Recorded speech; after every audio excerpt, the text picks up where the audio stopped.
விஷால் அவர்களோட என்கேஜ்மெண்ட், அந்த என்கேஜ்மெண்ட்டை பார்த்ததுக்கப்புறம் எப்போ கல்யாணம் இருந்தது, இப்போ வந்து என்கேஜ்மெண்ட் வரைக்கும் வந்தது. இல்லை, இப்போ விஷாலை பொறுத்த வரைக்கும் வரலட்சுமியோடு நிச்சயதார்த்தம் நடந்தது. அது திருமணத்தில் போய் முடியவில்லை. அதே போல அனிஷாவோடு நிச்சயதார்த்தம் நடந்து நடிகர் சங்கம் கட்டி முடித்த பிறகுதான் என்னுடைய திருமணம். இந்த நடிகர் சங்கம் 9 ஆண்டுகளாக கட்டப்படுது. அப்ப நீங்க என்ன சொல்ல வரீங்க சார்? நடக்காது அப்படின்னு சொல்லுங்க. நான் அப்படியேதான். தமிழ் மரபுல ஒருவனுக்கு ஒருத்தி தான். அப்போ நிச்சயம் வரை போய் ஏன் திருமணம் நடக்கலைங்கிற விஷயம் இருக்குது. விஷாலிடம் அடைக்கலமாகி விடுகிறார். விஷால திருமணம் பண்ணிக்கிறேன்னு 2 பேரும் இப்போ பல மேடைகள்ல சொல்றாங்க. அப்ப இது லவ் எல்லாம் கிடையாது, ஒரு விஷயத்தை சரி பண்ண போய் அப்படியே அடைக்கலம் ஆயிட்டாங்கன்னு சொல்றீங்களா? எல்லா இடங்கள்லயுமே ஒரு விஷயம் பேசிட்டு இருக்கிறாங்க. நேத்துல இருந்து விஷால் அவர்களோட என்கேஜ்மெண்ட், அந்த என்கேஜ்மெண்ட்டை பார்த்ததுக்கு அப்புறம் எப்போ கல்யாணம் இருந்தது, இப்போ வந்து என்கேஜ்மெண்ட் வரைக்கும் வந்தது. இதுக்கு நடுவில் நிறைய தகவல்கள் வந்தது. கல்யாணம்லாம் ஆகலை, கல்யாணத்துல ஏதோ பிரச்சனை வந்துருச்சு, அவங்க கல்யாணம்னு ஃபேக்கா சொல்றாங்க, கல்யாணம் நடக்காது அப்படிங்கிற மாதிரி விஷயம்லாம் சொன்னது. அதெல்லாம் கிடையாது, என்கேஜ்மெண்ட் ஆயிடுச்சு, எங்களோட நிச்சயதார்த்தம் ஆயிடுச்சு, எங்களோட கல்யாணம் இப்போதான் அப்படிங்கிற ஒரு விஷயம் வெளியே வந்துருச்சு. உங்களது கருத்து? இல்லை, இப்போ விஷாலை பொறுத்த வரைக்கும் அவர் ஒரு 48 வயது இளைஞர். இந்த இளைஞருக்கு வரலட்சுமியோடு நிச்சயதார்த்தம் நடந்தது.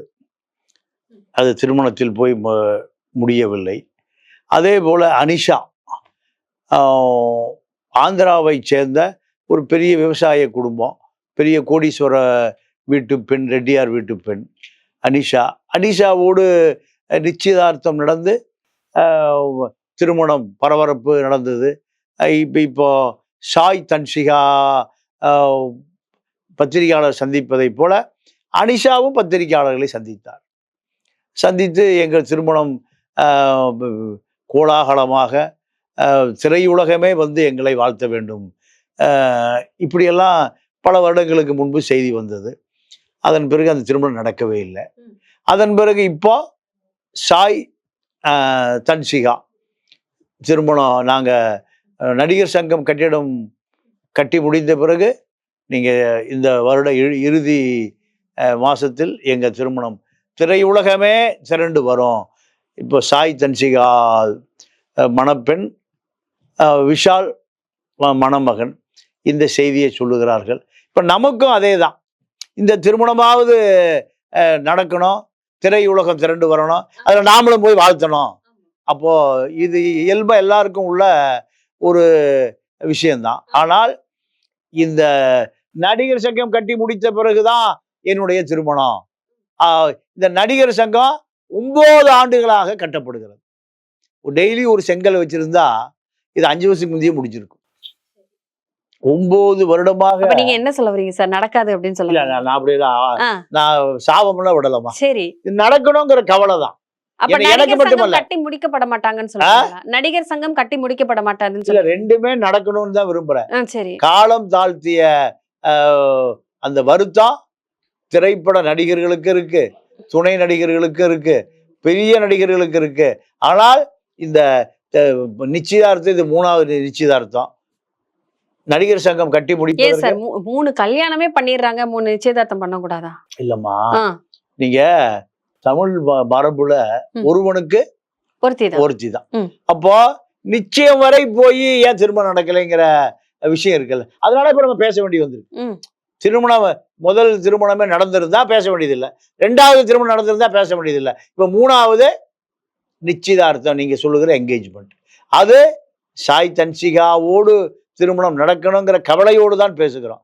இப்ப சாய் தன்ஷிகா ஒரு தஞ்சாவூர் ஒரு தமிழச்சி. அந்த அம்மா திரைப்பட துறையில ஒரு பெரிய ஃபைட்டர், பெரிய ஸ்போர்ட்ஸ் லேடி.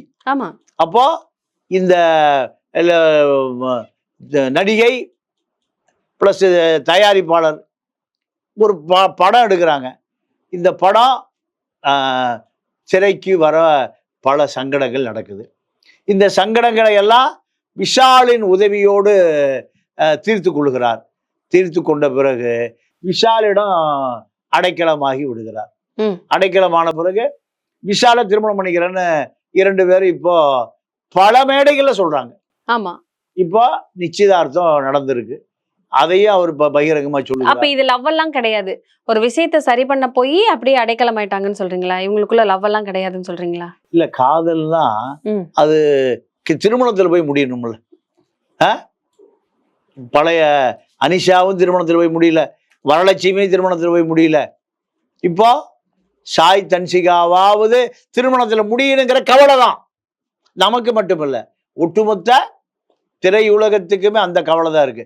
ஏன்னா இப்போ துப்பறிவாளன் ஒரு படம் எடுக்கிறதுக்கு துப்பறிவாளன் 2 லண்டன் போனாரு, அந்த படத்தையும் காணோம்.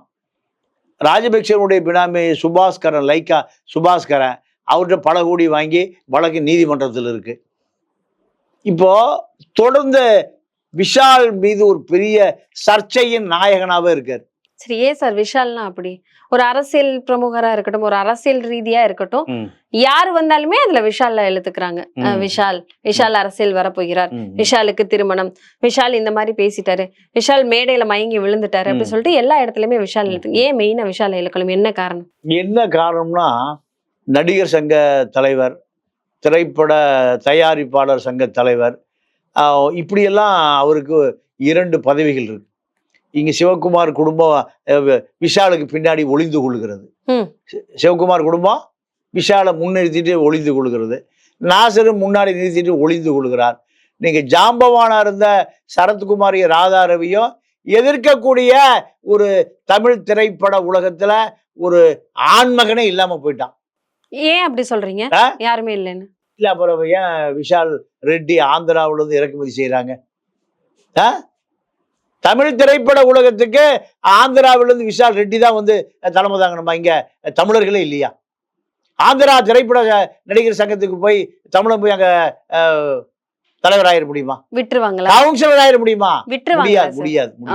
அப்போ இந்த தமிழ் திரைப்பட உலகத்துல நேர்மையான தெம்பும் திராணியும் உள்ள ஒரு மனிதர் இல்லையே என்ற கவலை தான். விஷாலுடைய பயோடேட்டா எடுத்து பார்த்தா அத்தனையுமே தப்பா தவறுதலா இருக்கு. எதுவுமே சரியான டேட்டாக்களும் இல்ல, பயோ டேட்டாக்களும் இல்ல. அப்போ என்னென்ன தப்பா இருக்கு? நீங்க ஜி.கே. ரெட்டி அவங்க அப்பா அவரும் சொல்லியிருக்காரு. என்ன சொல்லியிருக்காருன்னா, டிசம்பர்ல என் மகன் நடிகர் சங்கத்தை கட்டி முடித்து விடுவான். சரி, நல்ல விஷயம் தானே சார் டிசம்பர்ல கட்டி முடிக்கிறதுங்க. எத்தனை டிசம்பர்? அதான் கெட்ட விஷயமா இருக்கு. எத்தனை டிசம்பர் கேக்குறேன். 9 வருஷத்துல எத்தனை டிசம்பர் வரும்? 9 டிசம்பர் வரும். இப்ப இது 9வது டிசம்பர், அடுத்து 10வது டிசம்பர் வரும். அதாவது ஒரே ஒரு ஸ்டார் நைட் நடந்தது சிங்கப்பூர்ல, சன் பிக்சர்ஸுக்கு கொடுத்துட்டாங்க. 5 கோடி ரூபாய் வந்தது. என்ன ஆச்சு? 10 கோடி வந்ததுங்கிறாங்க. என்ன ஆச்சு? இது நடந்து எத்தனை வருஷம் ஆச்சு? 9 வருஷம் ஆச்சு. 9 வருஷமா அந்த 10 கோடி ரூபாய் கட்ட முடியலனா, 9 ஆண்டு காலம் இது நீடிக்குதுன்னா உள்ள என்னையா நடக்குது? இந்த விமர்சனங்கள் நடிகர் சங்கத்திலும் இருக்கு, விஷாலுடைய சொந்த வாழ்க்கையிலும் இருக்கு. சொந்த வாழ்க்கையில நீங்க அவங்க அப்பா ஒரு படம் எடுக்கிறாரு, ஜி.கே. ரெட்டி, சரத்குமாரை வச்சு. அந்த காலத்திலேயே பல கோடி நட்டம் ஜி.கே. ரெட்டிக்கு. வீடு சொத்துக்கெல்லாம் வித்து கடனாகி படமும் வரல. ஜி.கே. ரெட்டி தெருவுக்கு வந்துட்டார். இந்த சூழ்நிலையில சரத்குமாருடைய மகள் வரலட்சுமி அந்த மாதிரி இப்ப கல்யாணம் கட்டி